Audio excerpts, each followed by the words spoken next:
Hello friends, আজ আমি তোমাদের বানিয়ে দেখাবো মটন কারি। তার জন্য একটি পাত্রে নিয়েছি তেজপাতা, শুকনো লঙ্কা, কাঁচা লঙ্কা, আদা, রসুন, লবঙ্গ, এলাচ, দারচিনি, 100 গ্রাম টক দই, নিয়েছি 2টো টমেটো।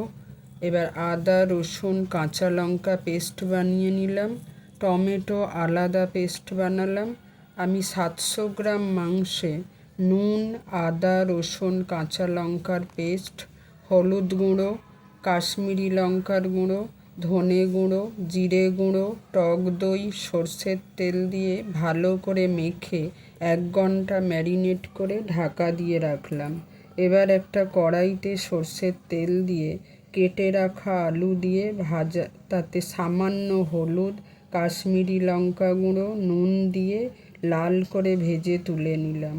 ওই তেলের মধ্যে ফোড়ন দিয়ে পেঁয়াজ ভেজে নিয়ে দিয়ে দিলাম টমেটো পেস্ট, সামান্য পরিমাণ জল দিয়ে নেড়ে নিলাম। এরপর ম্যারিনেট করা মটনটা কড়াইতে দিয়ে কষিয়ে নিলাম। এবার মাংসটা কষানো হলে ভাজা আলুগুলো ওর মধ্যে দিয়ে পরিমাণ মতো জল, সামান্য নুন দিয়ে ঢাকা দিয়ে 1/2 ঘন্টার মতো সিদ্ধ হতে দিতে হবে। তারপর ঢাকনা খুলে ঘি, গরম মশলা দিয়ে গ্যাস অফ করে 5 মিনিট ঢাকা দিয়ে বসিয়ে রাখলেই তৈরি মটন কারি।